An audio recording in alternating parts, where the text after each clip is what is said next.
Welcome to Lights, Camera, Cash, the podcast where creativity meets cash flow. I'm your host, Nicole Sellers, and I'm here to help you unleash the superstar within and turn your creativity and charisma into a money-making machine.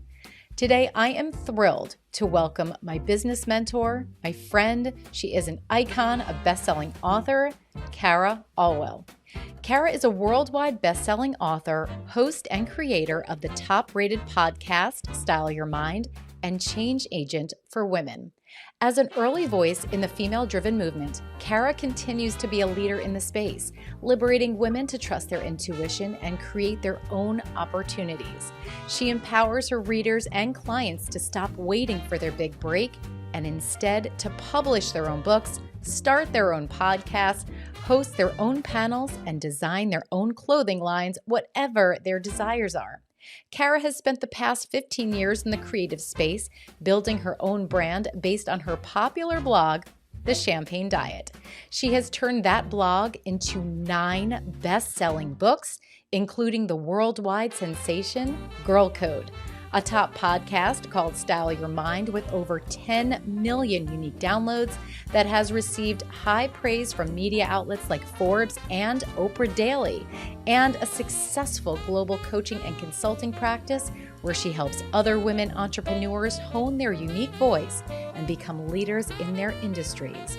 Cara has been featured in Forbes, Success, Entrepreneur, Inc., Oprah Daily, Business Insider, Glamour, Marie Claire, and many more media outlets, and is a highly sought-after speaker. Cara, thank you so much for joining me. I'm so excited to see you today. I'm so happy to be here. Thank you for having me. You've been my business mentor and my inspiration for so many years. I tune into your podcast, I read your books, and I'm like, I know I have a champion in my corner. I know I have someone that's been there before that is doing what I want to be doing. So I know so many women feel that way about you. So anyway, enough about, how much I just adore you. 9 books, a best-selling author, Style Your Mind podcast, 10 million unique downloads. There's just so many things that we could dive into. The first and foremost thing I want to dive into, though, is where you started. And we can give a brief background because I know a lot of our listeners know a little bit about how you started, but working at MTV and then starting a blog. Okay. Yes, blogs, right? The Champagne Diet. Talk about that and how that all started. Yeah. So I was working at MTV in a job that it sounds like a glamorous company, and it is. My job was not very glamorous. And I was at a point in my life where I was just kind of feeling like really unfulfilled. I was in a toxic relationship.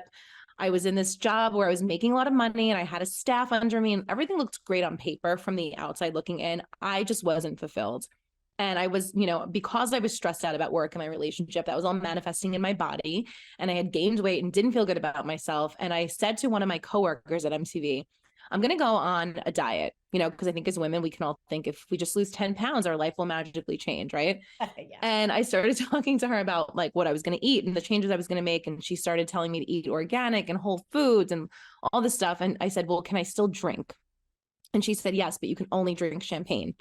So I started jokingly telling people that I was on the champagne diet. And I just kind of I blurted it out of my mouth one day. And I did start drinking champagne as a way to incorporate a healthier drink into my diet, because a glass of champagne is only between 90 and 100 calories. And, it's lighter. You don't really need a whole lot to feel a little effervescent. And I started to really view champagne as a metaphor for the way that I wanted to live my life, right? Because we think about champagne, we think about glamour, elegance, beauty. We think of celebrities, we think of models, we think of it's this elevated drink, right? You don't see people, just drinking champagne every day. So I started to think about what I wanted to celebrate in my life and look around at the things that were not in alignment with who I wanted to be. And I made changes, and I started documenting those changes on a blog that I named The Champagne Diet in 2008. And I wound up leaving that relationship. I wound up building an entire brand out of just really me sharing my stories with women. And I fell in love with it. And, 15 years later, we're here today. What I think is so cool about what you do is that you don't follow any sort of blueprint or methodology or framework from other coaches. It's like you've always followed your own gut And you say that a lot in your podcast and in your books. It's like, always follow your gut. If it doesn't feel right, if it's, you know, someone's doing one thing, it might not be right for you. And I think that's such an important message to share, because in the world of social media where everybody's success is constantly in our faces, we always tend to compare ourselves, right, to somebody else who may be light years ahead of you. But what I love about your coaching is that you bring it always back to yourself. Like, what do you want to be doing, and what really aligns with your passions, or what feels right to you? And you always tell us to trust our gut. And I think that's such an important thing. And you've built such a brand around that. Like, I love when you talk about like your launches and like ads, and you're like, well, no, I didn't really do like a 1 month launch, or I didn't really pay for an ad. And it's like so the opposite of what so many other coaches will tell you to do to be successful. And you've built so much success doing things your own way. And I think that's why people are drawn to you. If people are listening right now and they want to start to build their own brand, what is something that they can start with that's simple, that doesn't feel overwhelming to them? And how did you do it? Well, thank you for all that. I really appreciate it, because that's like a huge mission of mine, is to empower women to be who they are. And I will never forget, I'll just quickly tell you this story. I don't know if I've shared this often, but the first time I ever hired a business coach, this was 10 years ago. And I took a loan out against my 401k to be able to afford it, right? She was like, let's say $2,500. I didn't have the money at the time. And I went into her home. She had this like VIP day that I paid for, and she handed me a sales script. And she made me repeat the sales script over and over and over again to sell my coaching packages. And I was so horrified by this thing that was so not me. And she told me the only way that I'd be successful is if I followed the script. And I walked out of her house and I was like, well, I just wasted that money, but I also didn't waste it, because now I know who I don't want to be. And I know what I don't want to do. So that moment, I think, really was pivotal for me, because this was around, Instagram was around, but it wasn't anything like what it is today. But I did see a lot of coaches out there kind of selling their formula. And I just knew like, I didn't want that. So if you are listening now and you want to start a brand and you want to do it your way and create your own rules, I think the first thing that you have to realize is that you are not separate from your brand. So you cannot buy, a blueprint on how to create a brand.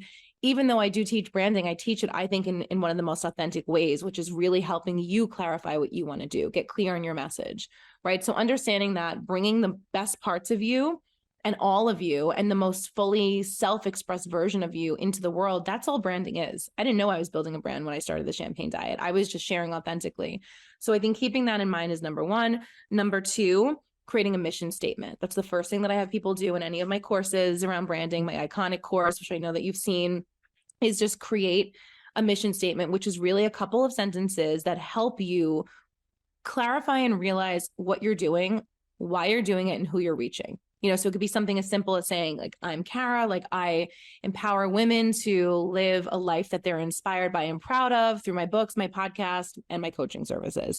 It helps you. And then you can narrow it down and get more specific depending on whatever project you're working on. If you're launching a book, I typically do that for my books too. Like, I'll write something at the top of my document that just really talks about like where that person is when they find me and what journey I'm taking them through and where I want them to be after they've experienced my content. Oh, I love that. Yeah. Branding has always been a spot where it's so stressful for me and a lot of other people that I talk to about branding. They're like, well, what should my colors be? What should my typography be? What should I be wearing? And a lot of it is, yes, like how you want to be perceived. But once you're trying to be somebody else, we all know that you're not going to be in alignment with what you're selling. And I do air quotes because I hate the word selling too, but people are going to read that. They're going to read like, that's not really her, So going back to the branding, I feel like, yeah, a kind of uncovering what your passions are, right? Now, transferring that over to let's say offers, programs, podcasts, whatever you're creating. Is it something that you've always kind of seen as like, a big picture? Like, do you know that everything that you create is going to be under the same umbrella? Women are dynamic, and that's how I felt from day one. I never wanted to niche down on any one specific thing, because I think of myself and I think about all the things that are interesting to me, right? I love talking about business. I love talking about relationships. I like talking about confidence, body image, all of those things. We're dynamic women, right? We are not one-sided and one-dimensional. So I knew from the beginning that I didn't want to stick to one thing. Number one, because I don't think it would fully serve the women that follow me as much as it could serve them if I were to open up and talk about all these things I was interested in. And, I think I'd get bored. I'm a very multi-passionate person. I plan to do this for the rest of my life. So I can't just talk about one thing forever. But to answer your question about do I plan, I mean, I really just, I get inspired by my own life, and everything that you see me posting is relevant to whatever I'm going through. Whatever message I might need to hear in the morning is typically what you're seeing on my Instagram. Whatever I'm talking about in my books is what I've gone through. Whatever's on my podcast is what I've just recently experienced. So I tell those stories in a way that I believe people can relate to, and they have to come, I don't tell them while they're happening. So it's not like I'm having a breakdown about a relationship and I'm airing it live on Instagram, but I'm waiting, I'm processing, and then I'm telling the story back, and it might not even be something I went through a week or a month ago. It might be a conversation I had with one of my girlfriends about something that happened to me 2 years ago. And then I just feel called and led to share. So there's not a lot of planning. There's not a lot of strategy, but there is always the mindfulness of who I'm talking to. I say this on the podcast in my intro, like I'm obsessed with women on the edge of change. And I think that's the best way to describe my brand. And you can be on the edge of change in so many ways. You could be leaving a relationship. You could be launching a business. You could be moving across the world. You could be reinventing yourself just as a woman in general. So I think that has given me the space and the freedom to really play and be inspired with what I'm doing. Yeah. You've authored 9 books. I want to talk about self-publishing for a minute because there are a lot of listeners that want to eventually publish their own books or be published, and they don't really know where to begin.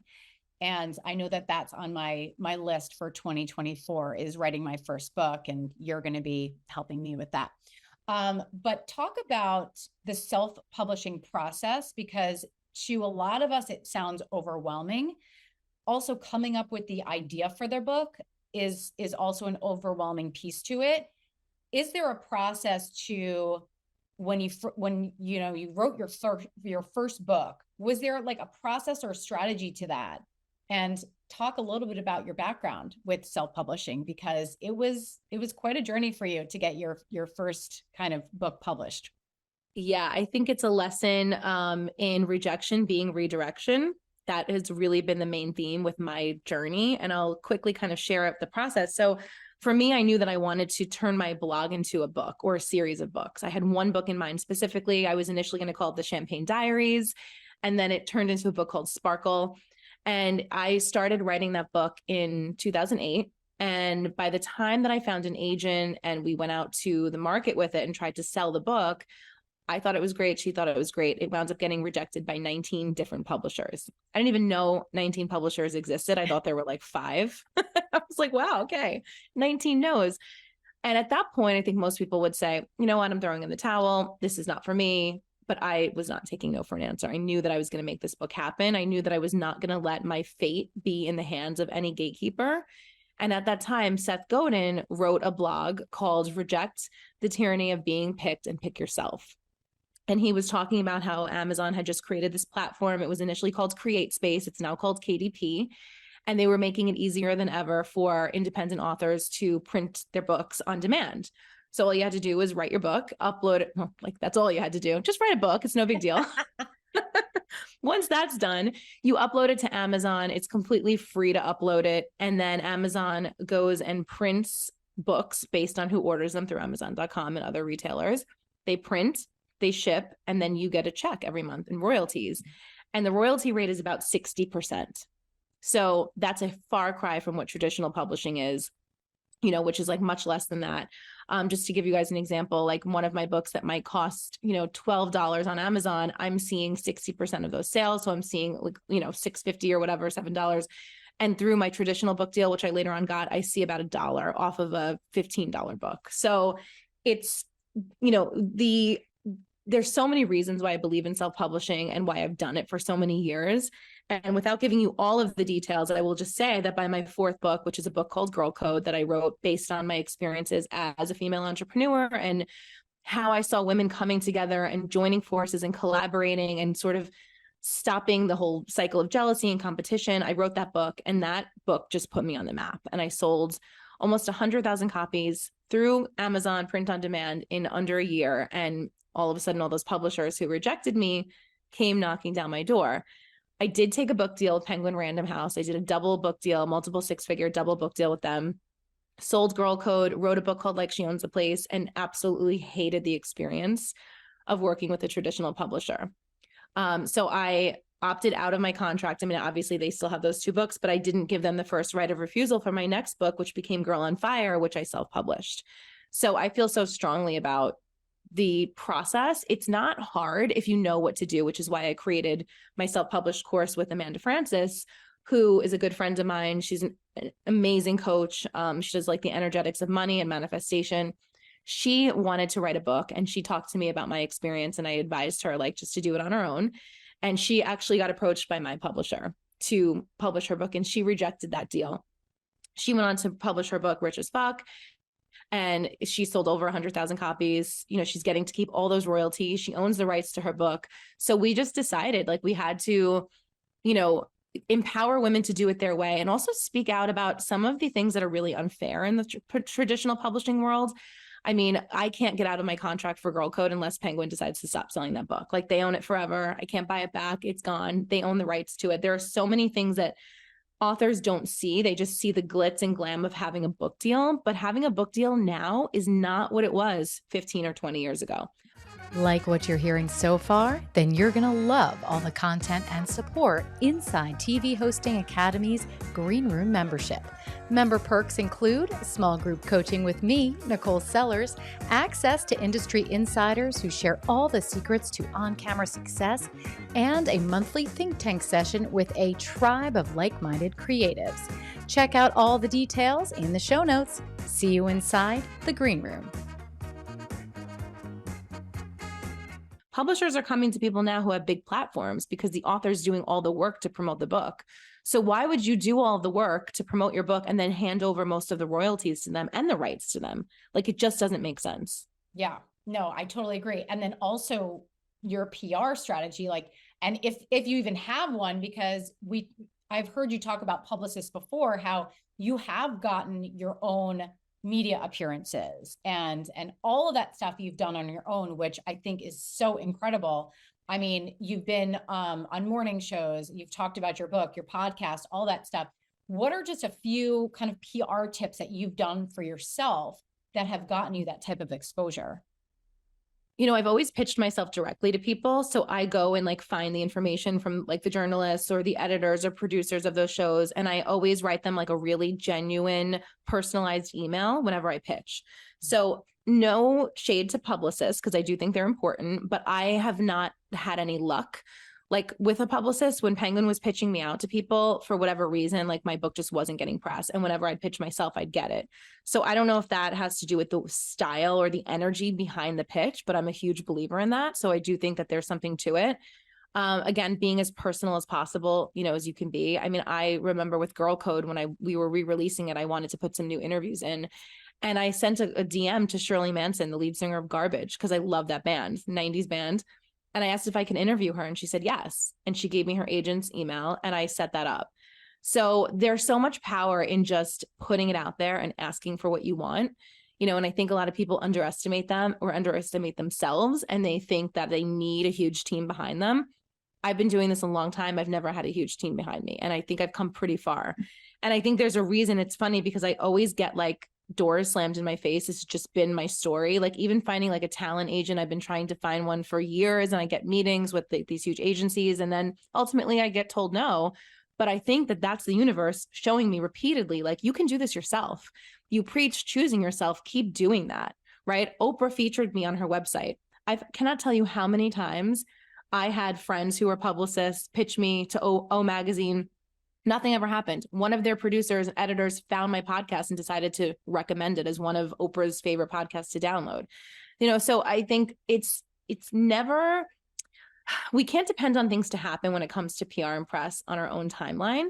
But I do believe that if you continually put yourself out there with passion, people feel that, and the right things start to line up for you.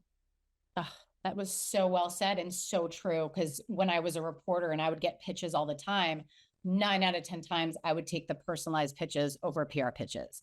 And Totally. because you can feel the energy behind the pitch, you know, it's coming from a person, it's their personal story. So like you said, being as personal as possible and sharing your background and your story is so important. So yeah, I'm 100% on board with that, pitching yourself and also like being aware of where you're pitching yourself. Like, does this make sense for my brand? Does this make sense for my audience? So being really aware of that and intentional. I want to jump into podcasting real quick because I know that you offer a podcasting course as well. We've talked about your podcast, Style Your Mind. It's incredibly popular. When you started it, did you think it would be as big as it is today? No, I had no idea. I didn't even want to start a podcast. I got to give a shout out to my good friend Noah Shaw, who's convinced me to do it. I wanted a radio show. Like, I'm a New Yorker, and I remember listening to like late night AM radio and like thinking it was the coolest thing. Like, I wanted like an advice hotline, basically. And I worked with my former therapist turned friend turned colleague, Dr. Fritz Gillette, here in New York. He had a show. It was like Wednesday nights at 10 p.m. And this is like when I first started coaching. This is 10 years ago. And I would fill in for his co-host when she couldn't be there. And I just thought it was the coolest thing. So I tried to start a radio show through the iHeartRadio network, and it wasn't available internationally. And I have a lot of global fans. So a friend of mine, Noah, said, you should start a podcast. I was like, I don't want to start a podcast. I don't even listen to podcasts. Like, I don't know. It just doesn't feel like, you know, the right thing to do. And he was like, you know, think about it. Just like, think about it. So I was like, you know what? I'll try. Why not? And I launched it with, and I think this is the beauty of not having expectations, right? I think it's great to have an intention. I knew my intention was to create a message for women and be on a global scale with this message, but I was detached from the outcome, right? I didn't really care. I was like, this will be great if it takes off. If it doesn't, that's okay. Same thing with Girl Code, which is my biggest book, right? So I put this podcast out there. And I loved it. And I started like really enjoying the intimacy of it because I felt like I could talk to people. They could have me in their ear where they're running or driving or flying somewhere. And it was just a way to feel like we were having a conversation. And then, you know, people message me, you know, email me, whatever, after the show, let me know their takeaways, tell me they love the episode. It just felt so good. So I just started doing it more and more. And I remember I had this producer. So I found him through the Angie Lee show or something. I don't know if you're familiar with her, but she's another coach. And I reached out to her and she Girl Code, right? She said, yeah, this is the guy who does my podcast. And it's this guy, Corey from Chicago. And I used to pay him $40 an episode. And he would actually like not take my money half the time because my episodes were so easy and needed like no editing. It would just be me like talking into the mic, which is another thing. I didn't have a format. I didn't really want to have guests unless I was personally inviting them on. Because to your point, I get pitched now all the time. And I don't want to be like a promotional machine for other people. Like, it has to feel genuine and authentic, like our conversation today, like you were having me on because we know each other, right? So I remember he emails me one day and he was like, and this was like a year in, and he's like, congratulations, like you just hit 1 million unique downloads. And I was like, how do you know? And he's like, Cara, it's in the platform Libsyn. I didn't even know how to look at my downloads. I was like, oh, that's cool.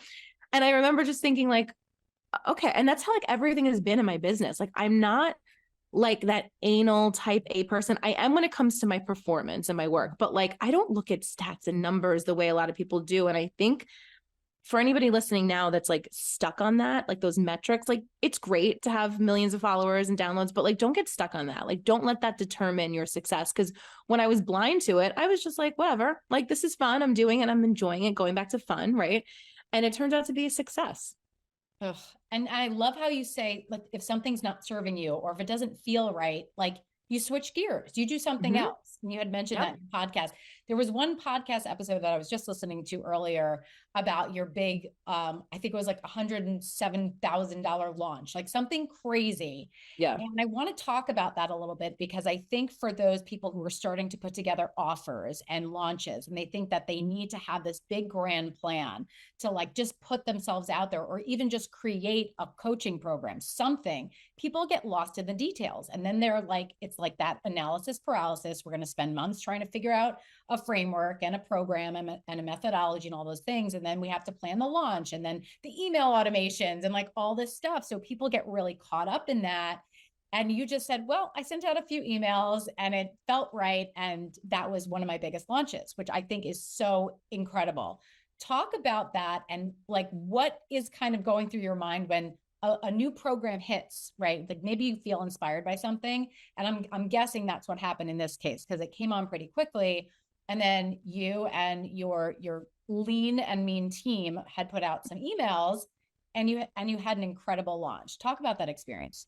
Yeah. So just like everything, I don't like hard things. Like I don't believe that stress and struggle is required for us to be successful. I really don't. I think that we for sure can teach from our our hardships and challenges, but like that's just never been like I don't do this work because it's tough and difficult. I work really hard, but I don't want it to ever feel draining on me.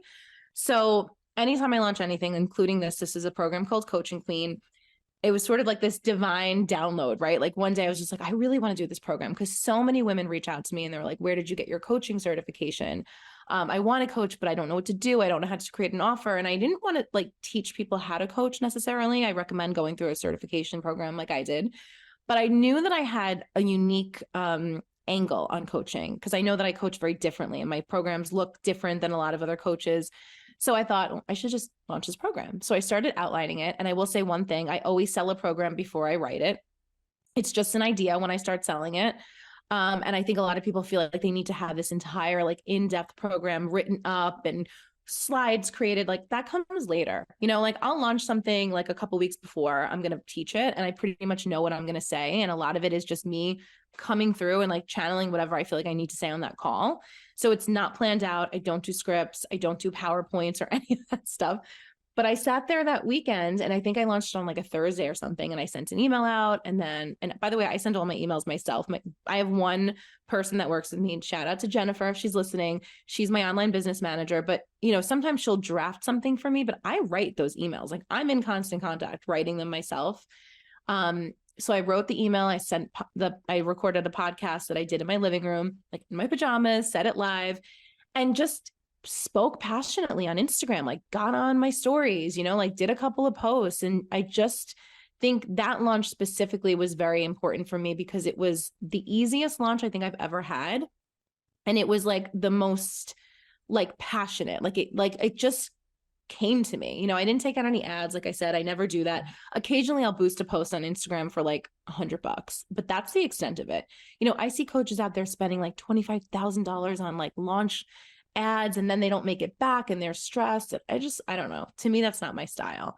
So again, I'm sure people are listening right now going, oh, Cara, you have a big following, but I really don't have that big of a following. And also, side note, Instagram doesn't necessarily even show our posts to like even 1/100th of the people that follow us half the time. So I really just had to rely on, speaking to my audience in a way that made them pay attention. And I think that's what we want to think about when we're launching something. Like, don't just think about like reaching more and more people. Think about how you can really speak to the people that are already there. I was launching coaching programs. I made over $10,000 my first month when I quit my full-time job. And I'd only been coaching at that point for like 2 or 3 years. And I remember making that number thinking like, wow, I have a really small audience and I still was able to make this happen. So I think people forget, or they think that they have to have millions of followers to be successful and make money. And that's just not true.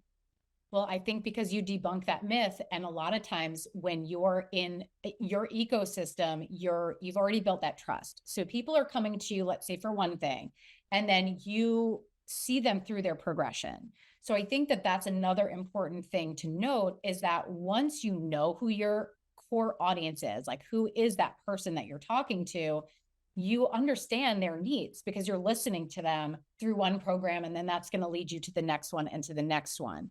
So, I mean, I love all of your programs. I want to take all of them. I told you we're going to do the self-publishing one. But yeah, I mean, I want to just wrap up our conversation because you've been so generous with your time and giving us some tips and strategies on how to grow our businesses. Is there anything that you want to share with us as far as what's coming up with a new program, perhaps that you have coming out? We'd love to support you in any way we can. Yeah. So the Girl on Fire Mastermind is open for enrollment right now. So if you guys want to just go to it's girlonfiremastermind.com.